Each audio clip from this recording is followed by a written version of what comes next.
Hi and welcome to this week's show.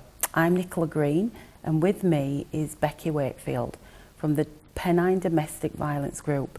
Becky is a new worker in the post and is here to talk about her work for lesbian, gay and bisexual and transgender communities.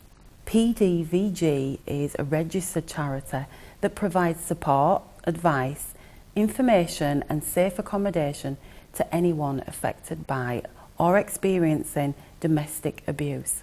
It's been in operation delivering a range of specialist domestic abuse services in Kirklees since 2002, when two long-standing domestic abuse services merged, Huddersfield Women's Aid and Kirklees Asian and Black Women's Welfare Association. So welcome to the show, Becky. Hi. So what is domestic abuse? Domestic abuse is a behaviour or a series of behaviours that are designed to control and coerce a person into doing things that they don't want to, making them frightened and fearful. It can be threats, violence, intimidation, things like that. Okay. Why have a specific LGBT and T people? Why have one? Why have a specific worker? Yeah. Well, the people at Pennine Domestic Violence Group are aware that 1 in 4 lesbian, gay, bisexual and transgendered people will experience domestic abuse at some point in their life.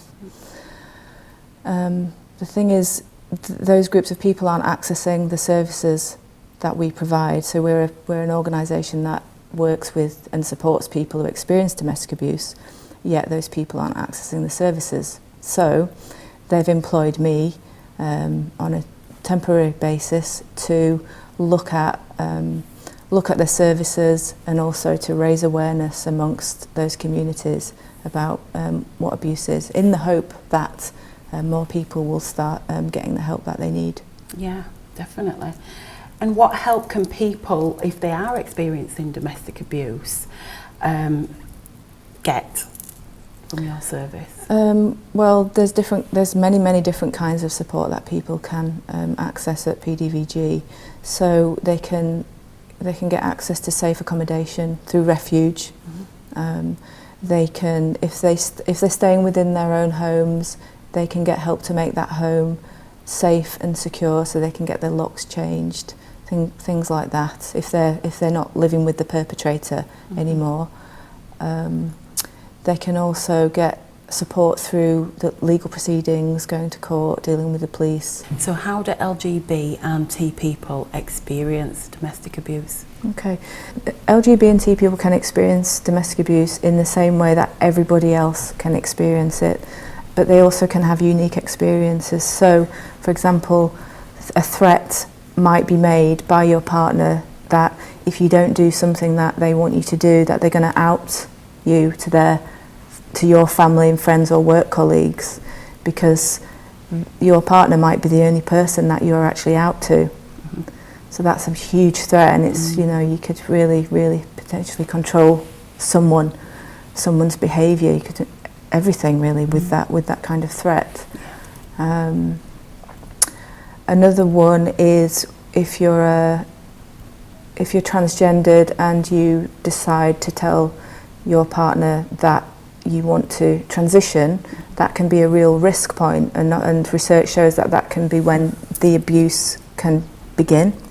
A little bit further along down the line, if you decide that you want to actually go ahead with your transition, and that doesn't have to be by having an operation. It might just be about the way in which you express yourself through your clothes and your hair, for example. Again, that's a trigger point for abuse.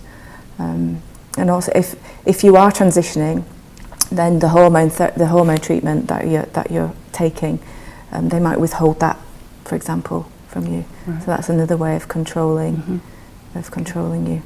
So there's lots of ways of them controlling that person. Yeah. Yeah. So what stops LGBT people accessing your services? Oh, there's quite a few things.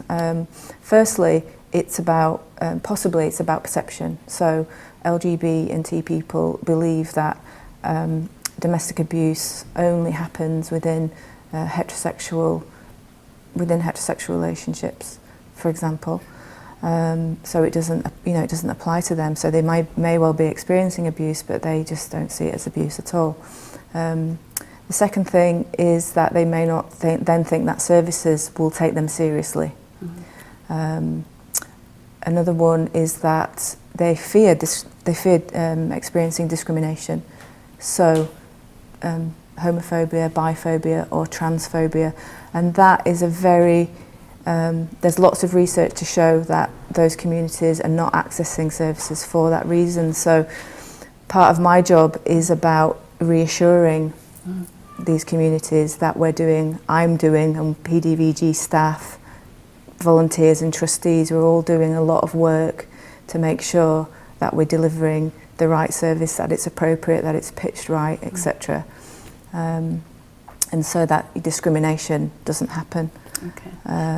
So there's people out there that will probably be watching this now. How do they access your service? How do they find you? Okay. Well, if they want to know more about our service, there's a telephone number which I think will be shown at the end of the programme. Okay. They can look on our website. I am currently in the process of developing pages that are for LGBT people. So it's not on there yet, but it will be. Yeah. Follow us on Twitter. I do a fair amount of tweeting. Okay. We have a Facebook page as well.